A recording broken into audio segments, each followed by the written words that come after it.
नमस्कार मित्रांनो, दिवस 9वा, वार रविवार, दिनांक 21 जून. आज आमचा लेह लडाख ट्रिपचा 9वा दिवस आणि आम्ही आता पँगॉन्ग लेक कडनं मुक्काम करून आता उमलिंगाकडे जातोय, जे की भारतातील 19,000 फुटावर उंच ठिकाण आहे. त्या ठिकाणावर आम्ही आता जाणार आहोत. जाताना एक वॉर मेमोरियल आहे, त्याचं पण ते पण पाहणार आहे आणि उमलिंगावरनं परत रिटर्न आम्ही हेनले म्हणून या गावात येणार आहे.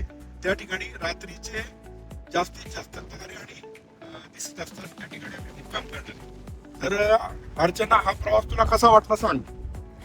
प्रवास तर छान आहे, पण खूप थंडी आहे. इथे पेंगॉंगला एका बाजूला लेक आणि वरती बर्फाचे डोंगर, खूप सुंदर दृश्य आहे. दर्शना, तुला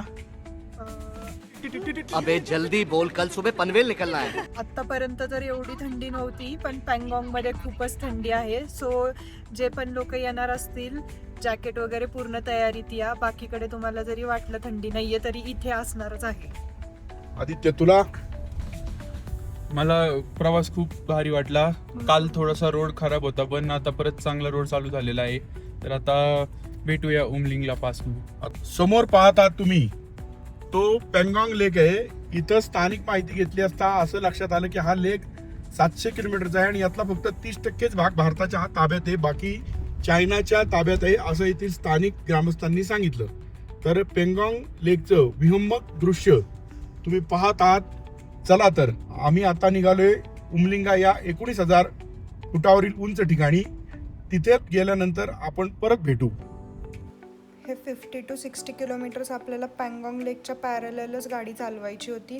त्यामुळे आम्हाला खूप असा व्ह्यू दिसला. जिथे पँगॉंग एंड होतं हे सुद्धा पॉईंट दिसलेलं आहे. त्यापुढे मग पँगॉंग लेक हा चायनामध्ये जातो. आज तर होपफुली सकाळपासूनच खूप चांगले रोड मिळालेत आम्हाला. म्हणजे बिलकुल खड्डे नाही किंवा कच्चे रोड नाही आहेत. मित्रांनो, आता आपण उमलिंगला पासकडे निघालेलो आहोत आणि रस्त्यामध्ये आपल्याला चुशुल गाव हे क्रॉस केल्यानंतर एक 10-15 किलोमीटरने रेझिंगला वॉर मेमोरियल दिसणार आहे. तर आपण तिथं व्हिजिट करणार आहे. आपल्याला कमेंट सेक्शनमध्ये बऱ्याच जणांनी कमेंट केले होते की प्लीज व्हिजिट रेझिंगला वॉर मेमोरियल. तर आज आपण ते व्हिजिट करतोय.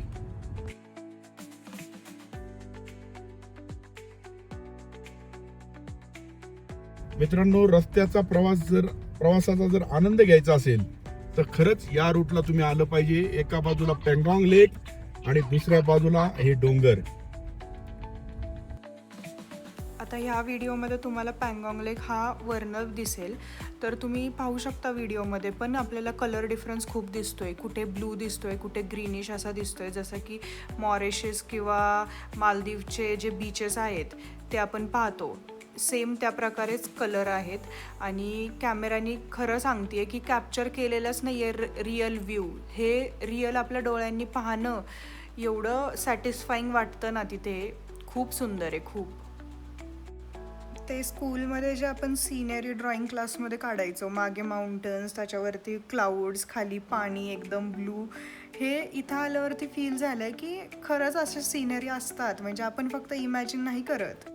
मित्रांनो, तुम्ही पाहू शकता पँगॉंग लेक हे खूप सुंदर नजारा आपल्याला या ठिकाणी दिसतो. आत्ता आपण पँगॉंग लेक टू देमचोक या विलेजकडे जाणार आहे आणि मधी वाटेत आपल्याला रेझांगला वॉर मेमोरियल हे लागणार आहे. रेझांगला वॉर मेमोरियल हे इंडो चायनीज वॉरमध्ये भारताने मिळवलेल्या विजया स्मरणार्थ बांधलेलं आहे. इथे आल्यापासून बायकर्स ग्रुपसाठी माझी रिस्पेक्ट खूप वाढलेली आहे. मीन्स एवढं एन्जॉय करताना सुद्धा सगळे रूल्स हे लोक फॉलो करतात आहेत. किंवा अननेसेसरी हॉर्न देणं, कसे पण गाडी चालवणं, असं काही नाही होत. ते त्यांच्या लाईनमध्येच चालतात. आपण थोडंसं त्यांना साईडसुद्धा दिली तरी त्यांचं ग्रॅटिट्यूड आपल्याबद्दल खूप असतं. लगेच थम्सअप करून आपल्याला थँक्स बोल.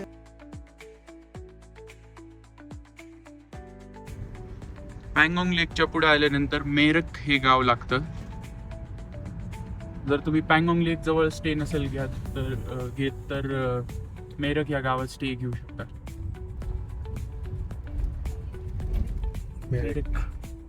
मेरक किती पँगॉंगमध्ये प्रचंड थंडी होती. त्याचं कारण तुम्हाला दिसतच असेल की आपल्याला खूप जवळ असे डोंगर आहेत ज्याच्यावरती खूप सारा स्नो सध्या साठलेला आहे आणि त्याच्यामुळे खूप हवा पण सुटते आहे इथे.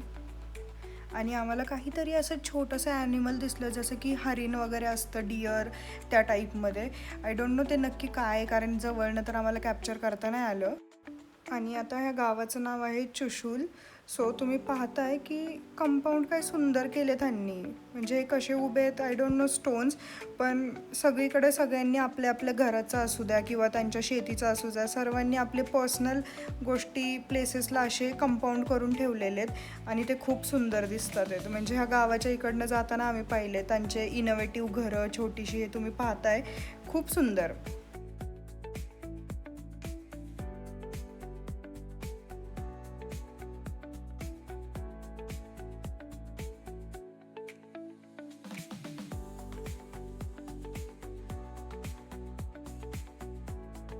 रोडचं कन्स्ट्रक्शन एक नंबर केलेलं आहे.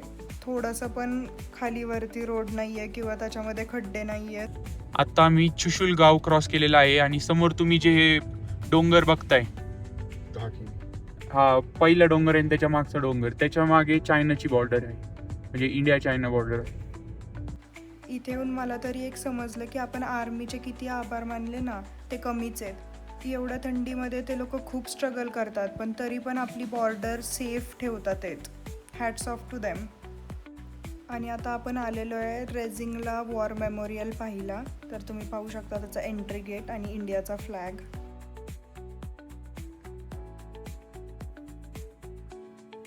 रेजिंगला मेमोरियलला आलेलो आहेत. हे हेनले रोडला आहे. उमलिंगला पास हे 19,000 फुटावरती एक ठिकाण आहे, त्या ठिकाणी आम्ही जाणार आहे. पण तत्पूर्वी त्या अगोदर हे रेजिंगला मेमोरियल आहे. आज योगा डे असल्यामुळं इथं योगा डेचे कार्यक्रम चाललेले आहेत. आम्हाला त्यांनी सांगितलं एक 45 मिनिटं वाट पहा आणि मग नंतर आम्हाला ते पाहायला पाठवणार आहेत. समोर तुम्हाला दिसतात ह्या मिलिटरीच्या गाड्या आहेत. त्यांनी आम्हाला सांगितलं तुम्ही शूट करा, त्यामुळे आम्ही शूट करतोय. तसं त्यांची परमिशन घेऊनच शूटिंग चाललेलं आहे. चला.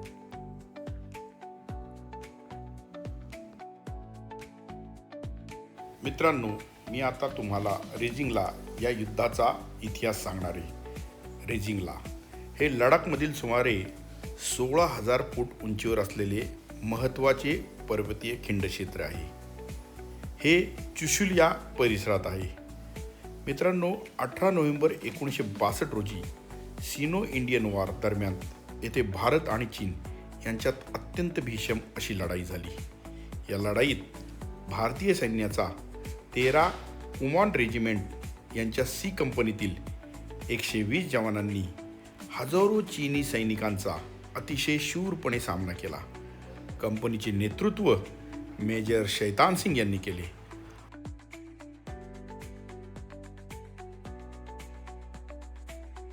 मित्रांनो, आता आपण उभं आहे ते रायझिंगला मेमोरियल. 1962 साली भारत आणि चीन यांचं जे युद्ध झालं आणि त्या युद्धामध्ये आपल्या 120 सैनिकांनी चायनाचे 1300 सैनिक मारले. त्या युद्धाच्या वेळी आपल्या 120 सैनिकांचं वीरस्मरण पत्करलं. त्याच्या स्मरणार्थ हा चांगला केलेला आहे. त्याची माहिती मी तुम्हाला सांगणार आहे पुढे, परंतु आपल्या सैन्याची शौर्यकथा या ठिकाणी व्हिडिओ मार्फत देखील दाखवली जाते. चला मित्रांनो, आता रेजांगला वॉर मेमोरियल बघून आम्ही निघालोय आमच्या पुढच्या प्रवासासाठी उमलिंगला पासकडे.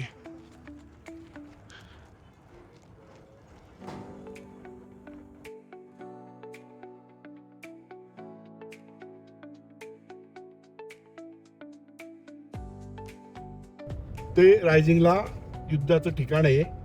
त्या ठिकाणी युद्ध झालं आणि आपले 120 जवान आणि चायनाचे 1300, परंतु आपल्या 120 जवानांनी चायनाच्या 1300 जवानांचा तिथं खात्मा केला. कालपर्यंतच्या व्लॉगमध्ये आपण पाहिले की हे जे माउंटन्स आहेत ते काल लँडस्लाईडवाले होते किंवा वेगळ्या स्ट्रक्चर्सचे होते. आज आपण जे पाहतोय हे वाटतंय का नाही राजस्थानचे रेतीतले माउंटन्स आहेत, एकदम त्यासारखेच. त्याच्यावरती शॅडो पडली आहे. म्हणजे जसं जसं डिस्टन्स क्रॉस होतोय तसं तसं डोंगरांचे टाईपसुद्धा बदलतात आहेत. इथे ड्राईव्ह करण्याचा एक्सपिरियन्सच खूप वेगळा होता आणि होपफुली मला तरी वाटतंय की परत एकदा एक्सपिरियन्स मिळावं, लद्दाख परत एकदा व्हिजिट करायला. नशिबात असावं आमच्या. चुशुल गाव क्रॉस केल्यानंतर एक राईट टर्न लागतो आणि एक लेफ्ट टर्न. तर आम्ही लेफ्ट साईडच्या रोडनी येतोय. हा रोड इंडस नदी, सिंधू नदीच्या साईडने आपल्याला देमचोक या गावापर्यंत नेईल.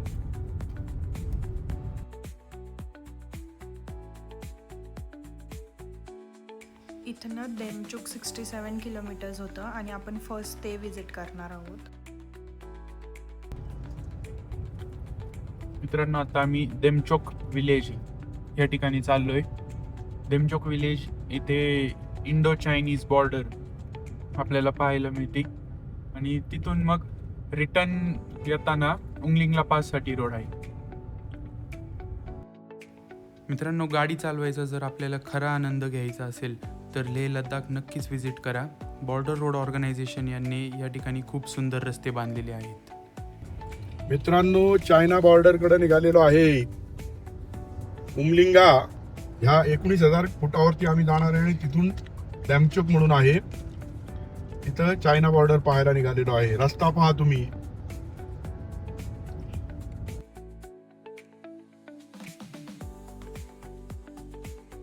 आता आम्ही 80 किलोमीटर आलोय जवळपास आणि असाच रस्ता आहे, एक नंबर रस्ता आहे. समोरनं गाडी पण येत नाही.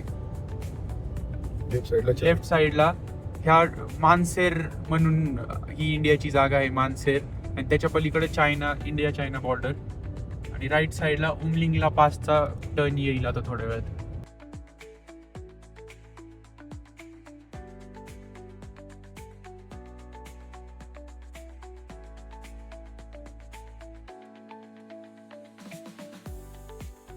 मित्रांनो, निर्मनुष्य रस्ता आहे बघा. गाडी सुद्धा आहे ना 50-50 किलोमीटरवर दिसत नाहीये. काही रोड अजून कच्चेच आहेत बिकॉज थोडंसं वर्क अंडर प्रोसेस असल्यामुळे, आणि डेव्हलपमेंट तर खूप प्रचंड लेवलची चाललेली आहे. मित्रांनो, आता रोडचं काम चालू असल्यामुळे बायपास रोड काढलाय त्यांनी खराब. देमचोक 10 किलोमीटर दाखवते या स्टोनवरती. आता हा चांगला रोड चालू झालाय परत. मित्रांनो बघा, देमचुक गाव आता 5 किलोमीटर आहे. तिथं ते देमचुक गाव आहे आणि त्याच्या पुढे चायना स्टार्ट होतं थोड्या किलोमीटर्स नंतर.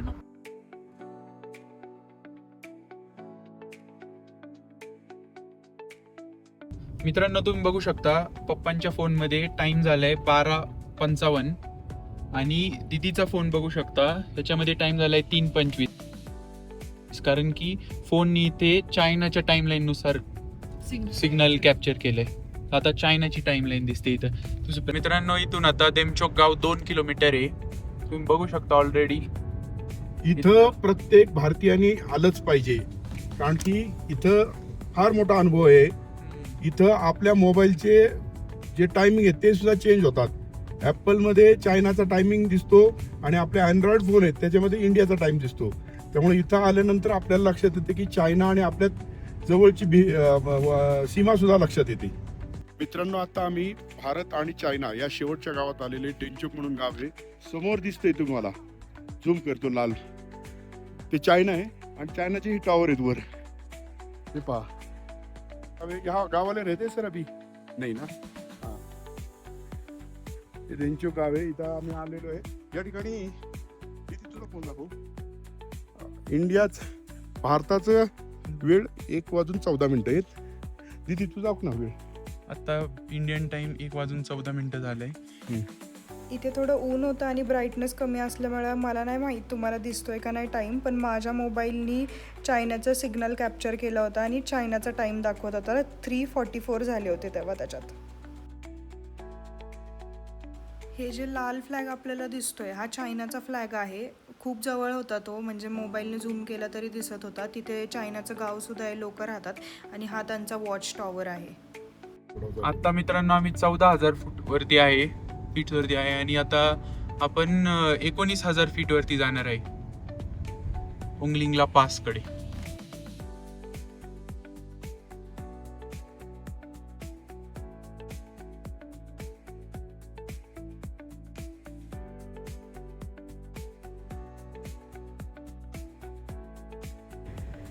बघा, सगळीकडे वाळवंटासारखे डोंगर डेझर्टेड रिजन हा, आणि इथं बर्फ आहे हाईटमुळे. आता आपण 16,000 फीट वरती.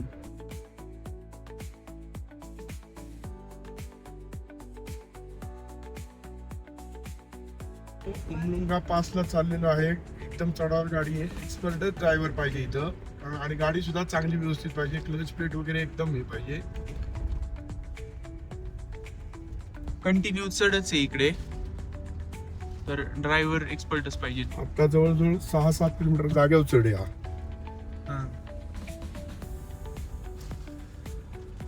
आम्ही 14,000 वरनं 19,000 फुटावर चाललेलो आहे, त्यामुळे जागेवर चढ आहे हा आता.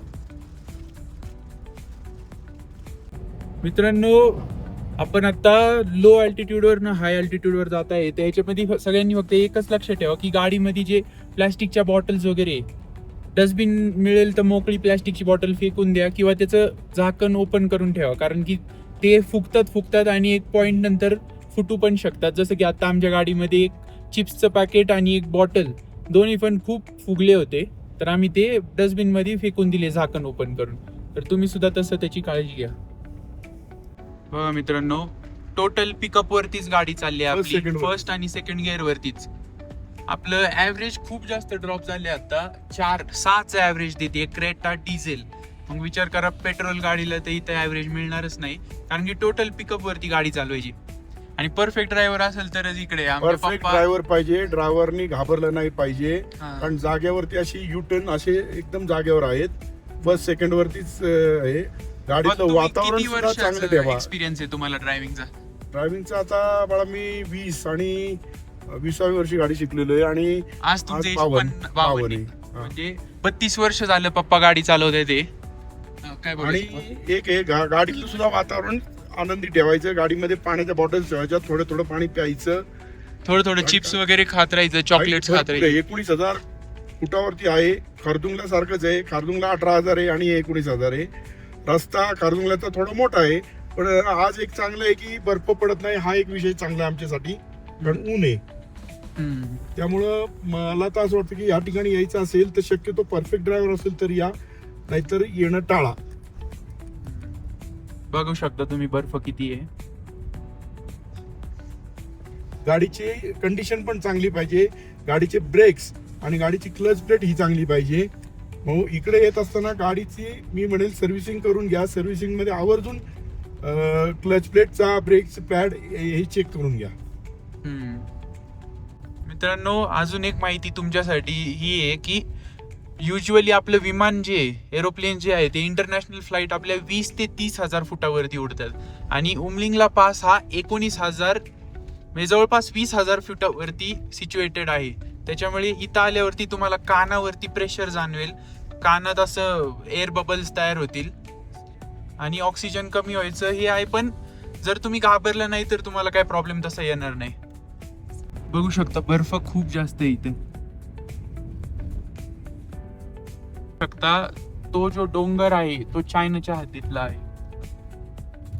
इथून आपल्याला चायनीज डोंगर दिसतात. आता आपण जवळपास 18,000 फीट वरती असेल, 17 ते 18,000 फीट वरती. इथं टेम्परेचर 4 डिग्री सेल्सिअस आहे. बाहेर मित्रांनो बघा, ती गाडी जी चालली आहे ते आहे उमलिंगा पास. टू व्हीलर दिसेल तुम्हाला, तर दिसते उमलिंगा पास त्याच्या वरती आहे तिकडे, आणि आता रस्त्यालाच बर्फ आलेला आहे. बघू शकता मित्रांनो बर्फ किती आहे.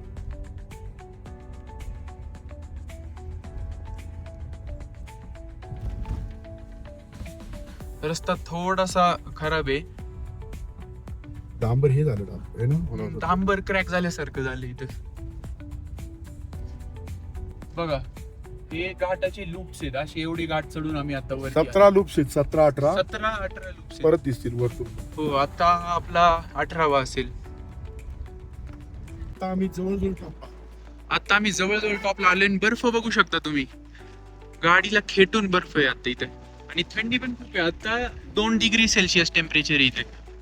आम्ही गाडीमध्ये जॅकेट घालून बसलोय आणि खिडक्या ओपन ठेवल्यात, कारण की ऑक्सिजनचं लेवल मेंटेन राहण्यासाठी. शक्यतो कान झाका इकडे वरती आल्यानंतर, कारण की वारं खूप असल्यामुळे कान दुखू शकतात तुमचे. बघा बर्फ. आम्ही सजेस्ट कराल येण्याआधी रोडवरती स्नो आहे का नाही हे कन्फर्म करून घ्या. बिकॉज जर हे बर्फ रोडवरती असेल ना तर गाडीचे चाक हे घसरतात आणि जर स्नो असेल तर तुम्हाला येताना चेन घ्यावी लागती. गाडीच्या टायरच्या मापाची चेन मिळती, मग ती चेन घसरत नाही आणि मग आपण ट्रॅव्हल करू शकतो. टॉप कितना बचा है सर? आहिस्ता जाइए, एकदम आहिस्ता जाइए. अच्छा रोड आहे नीचे. रोड अच्छा है, बाकी कुछ नहीं. ह्या रायडर्सनी उमलिंगला प्लासला त्यांची 2 व्हीलर बंद केली फोटो काढेपर्यंत आणि ती थंड पडली आणि त्यानंतर ती चालू होत नव्हती. सो त्यांनी आता स्लोपला आणलेली आहे. सो स्लोपला ती हीट होईल आणि मग ती चालू होईल परत. तुम्हाला आता थोडासा स्नो दिसला असेल, त्यावरनं सुद्धा गाडी 4 व्हीलरचे टायर स्लिप होत होते. सो किती रिस्की आहे जर पूर्ण स्नोनी कवर्ड असेल हा रोड तर. भैया टॉप अभी टॉप कितना कितना बचा है है? अभी? टॉप टॉप- कितना है अभी? बस हो गया 10 मीटर आगे. ओके, बाकी नीचे रोड अच्छा है. हाँ रोड अच्छा है नीचे. हाँ, आप भी आहिस्ता जाइए. रोड अच्छा है लेकिन बहुत ऐसी हाँ, वापस इधर जा रही है, बस उसकी स्टार्ट नहीं हो रही तो ढलान में लेके स्टार्ट करें. हा हा हा सही है. Okay, okay. गाडी बंद करायची नाही याचा अर्थ हा आलं का लक्षात? गाडी मित्रांनो वरती आल्यावरती बंद करू नका. 2 व्हीलरला शक्यतो थंडीमुळे तसा प्रॉब्लेम येतोय. बघा टॉप आलाय आता उमलिंगला पासचा. गर्दीच नाहीये अजिबात. तुम्ही पण सकाळी लवकर निघायचा प्रयत्न करा म्हणजे तुम्हाला गर्दी लागणार नाही. काय त्रास आहे बाबा लोकांना, कुणालाच त्रास आहे नाही इथे. Yes, we got it. आता आपण मित्रांनो इथं गिनीज वर्ल्ड रेकॉर्डचं सर्टिफिकेट घेणार आहे. उमलिंगला पास आपण पोहोचलेलो आहे. मित्रांनो पोहोचले आता उमलिंगला पासला. तुम्ही बघू शकता हाईट 19,024 फीट आहे. फोटो चालू आहेत वाटते. 19,700 फीट. ओके या खाली. बस मित्रांनो आता आम्ही फोटो काढला ना. हा उमलिंगला पासच्या टॉपला थांबलेलो आहे आम्ही आणि आता इथं आपल्या गाडीची लाईन लागली आहे उमलिंगला पासच्या बोर्डची इथं फोटो काढायला. फोटो काढून आपलं मग आपण इथून निघणार. कुणाला काहीच ऑक्सिजनचा त्रास नाही होत.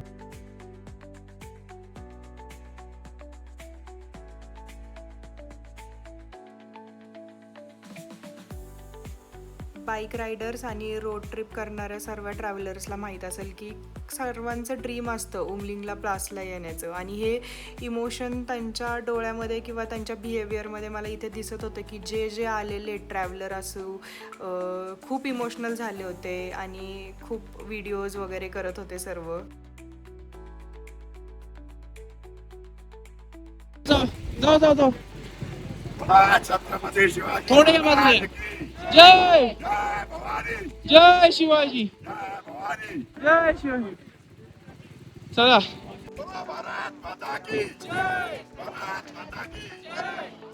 छत्रपती शिवाजी महाराज की जय.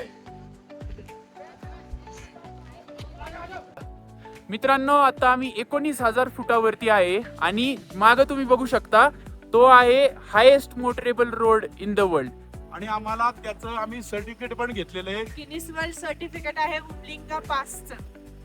या ठिकाणी आल्यानंतर खरंच बाकीच्यांना आम्ही पाहिलं, सगळ्यांना ऑक्सिजन पाहिजे होता, परंतु आमच्या चौघांना या ठिकाणी, आदित्य तू पण सांग, या ठिकाणी आपल्याला ऑक्सिजनची कुणालाच अजिबात भासली नाही. हो कुणालाच ऑक्सिजनची काही कमतरता जाणवली नाही आणि सगळ्यांनी हसत खेळत राहावं, घाबरू नका म्हणजे तुम्हाला काही त्रास वाटणार नाही. बघून पॅनिक होऊ नका. आपली इम्युनिटी खूप चांगली आहे. स्वतःच्या इम्युनिटीवरती विश्वास ठेवा आणि डायरेक्टली या. फक्त ऍक्च्युली रोड पाहून लोक पॅनिक होतात आणि त्याच्यामुळे ऑक्सिजनची गरज लागते. सुरुवातीला आम्हाला पण तसं वाटलं की नाही का थोडासा रोड डेंजरच आहे, पण पॅनिक नाही व्हायचं. माझं एकच म्हणणं आहे, गाडी चांगली पाहिजे, गाडीचे ब्रेक पॅड, बाकी गाडीचे क्लच, गाडीची सर्व्हिसिंग करा, गाडीचे टायर आणि ड्रायव्हर हा देखील उत्तम पाहिजे. ड्रायव्हर अजिबात घाबरणारा नाही पाहिजे, लक्षात ठेवा. जॅकेट्स घालून या कारण प्रचंड थंडी आहे इथे. हो दादा संपूर्ण नजारा दाखव त्यांना सगळा. तुम्ही बघू शकता. इकडचा पण दाखवा. आणि तुम्हाला जर हा ब्लॉग आवडला असेल तर माझं एकच म्हणणं आहे, व्हिडिओला लाईक करा, आणि शेअर करा, माझं चॅनल सबस्क्राईब करा.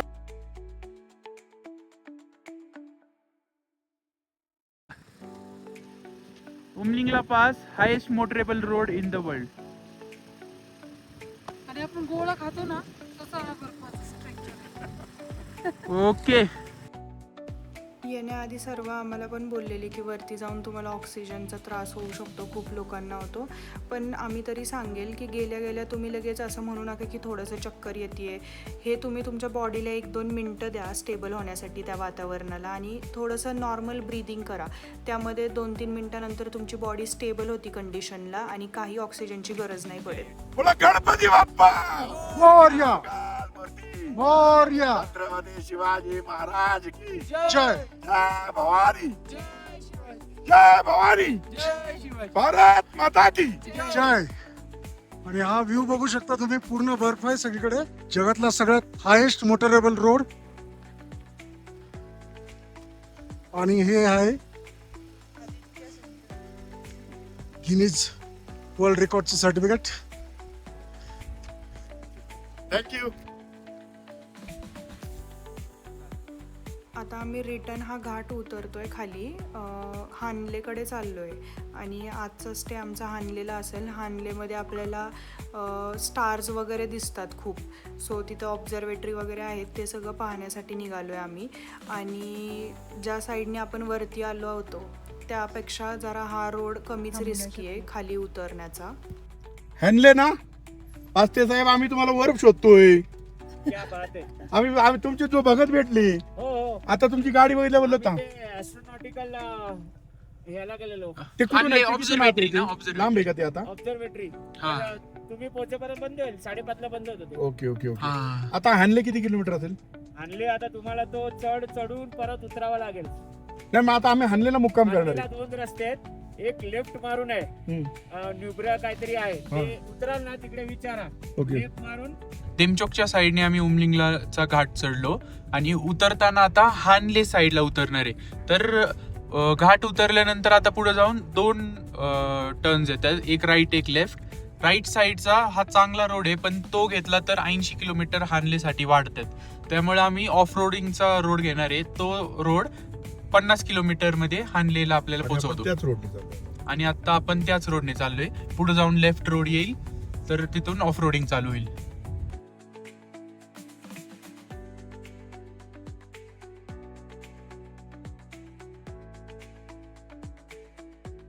हे जे राईटला दिसतंय इथनं हानलेसाठी ऑफ रोडिंगवाला रोड होता आणि स्ट्रेट एक रोड होता, तो 80 किलोमीटर्स होता. पण आम्हाला पण थोडंसं ऑफ रोडिंग एक्सपिरियन्स घ्यायचा होता, सो आम्ही इथनं जाण्याचं ठरवलं. ऑफ रोडिंगसुद्धा एक्सपिरियन्स केलं आणि एक चांगली गोष्ट झाली की ऑफ रोडिंगमुळे आमचा टाईम वाचला आणि त्यामुळे आम्हाला ऑब्झर्वेटरी हे ओपन सापडलं, जे की 5 वाजता बंद होणार होतं.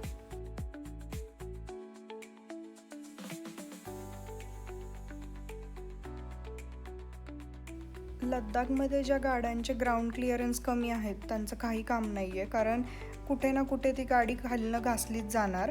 सो ज्या गाड्यांचे ग्राउंड क्लिअरन्स जास्त असतील अशाच गाड्या घेऊन व्हिजिट करा. इथे मोस्टली लोक ओव्हरटेक करणं टाळतातच आणि सगळे शिस्तीमध्येच चालतात. सो आता ही पुढच्या गाडीलाच आम्ही सुद्धा फॉलो करतोय.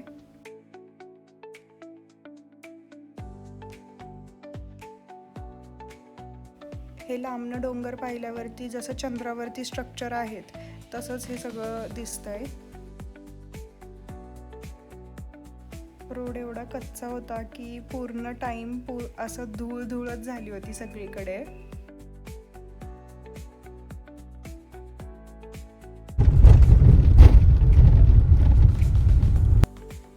इथे येण्याआधी एक स्टेफनी तरी एक्स्ट्रा ठेवाच, कारण रोडच्या आणि टायर पंक्चर सुद्धा होऊ शकतो.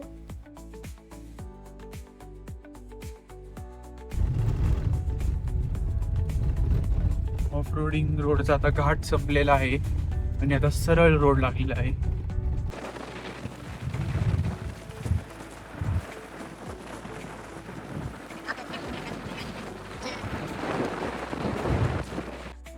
कुठे ऑफ रोडिंग असेल आणि तिथे बायकर्स दिसणार नाही हे तर इम्पॉसिबल आहे. सो मोस्टली बायकर लोक तर हाच रोड प्रेफर करतात स्वतःसाठी. स्टार्ट टू एंड हा रोड असाच होता. असं कधीच मध्ये झालेलं नाही की चांगला रोड आलेला आहे. पूर्ण कच्चाच रोड होता हा.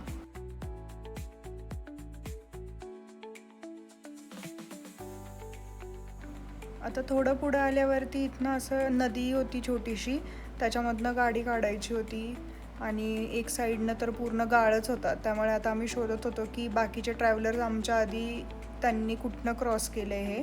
आणि पुढे थारवाले होते, त्यांनी आम्हाला सांगितलं की रिव्हर्स घ्या आणि लेफ्ट साईडला क्रॉसिंग आहे मध्ये, तिथनं करू शकता तुम्ही. ये वाला रोड आहे क्या? Okay okay okay. असं सरळ झालं इथून ना हा. ओके.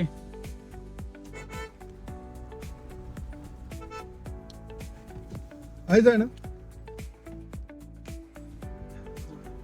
ले पण नका जरा घेऊ.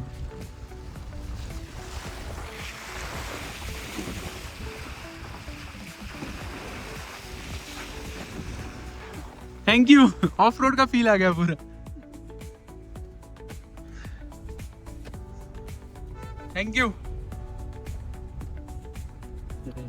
ये दूध है गाड़ी. इधर से है ना भैया? ओके.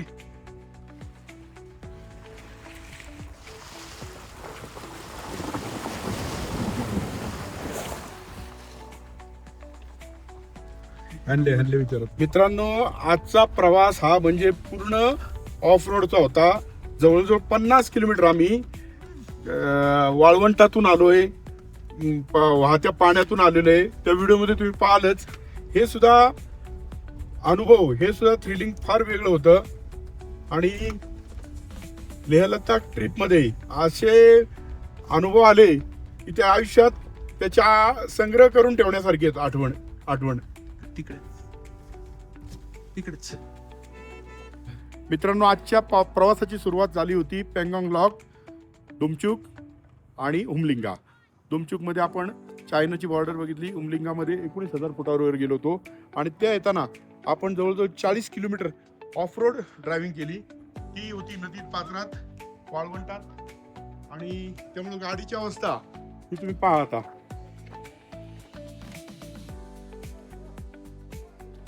आता एवढ्या धुळीतनं आलंय तर गाडी स्वच्छ कशी राहील, तर ती पूर्ण धूळ त्या गाडीवरती दिसतच होती. आणि लवकर शॉर्टकट घेतल्यामुळे आम्हाला ऑब्झर्वेटरी ओपन सापडली. आता ऑब्झर्वेटरी ही तर नॉर्मल लोकांना तिथे पाहण्यासाठी असं काही दिसत नाही, स्क्रीनवरती आपल्याला दाखवलं जातं. पण हे सगळे सायंटिस्ट जे आहेत ते वेगवेगळ्या सिटीजमध्ये आहेत आणि तिथनं हे सगळे ऑपरेट करतात. ऑब्झर्वेटरीमध्ये रात्रीचे जे स्टार्सचे पोझिशन वगैरे हे बघायला मिळतं. आणि हानले त्याच्यासाठीच फेमस आहे. तिथे स्टार गेझिंगचे पॉईंट्स आहेत. आम्हाला पण रात्रीच्या टायमिंगला खूप सारे स्टार्स वगैरे दिसले होते. ऑब्झर्वेटरी एका डोंगराच्या वरती सिच्युएटेड होतं आणि हा त्याचा बाहेरचा व्ह्यू आहे. सगळे इक्विपमेंट्स हे इथे स्टेबल आणि प्लेसमेंट परफेक्ट करून ठेवलेली आहे, ज्याने की जे सायंटिस्ट दुसऱ्या सिटीजमध्ये आहेत त्यांना इथनं सिग्नल्स चांगले मिळतील आणि रिझल्ट्स त्यांना हवेत तसे मिळतील. ऑब्झर्वेटरीनंतर आम्ही डायरेक्टली रूमवरती गेलो, कारण पँगॉंगसारखा इथेसुद्धा खूप प्रचंड थंडी वाढली होती नंतर. आणि तिथे गेल्यानंतर संध्याकाळी आम्ही स्टार गेझिंग केली. आता स्टार गेझिंगचे फोटोज तुम्ही पाहू शकता. हे वरती जे छोटे छोटे दिसतात हे सगळे चांदणे आहेत आणि रिअलमध्ये तर ते खूप सुंदर दिसत होते आणि अजून जास्त दिसत होते.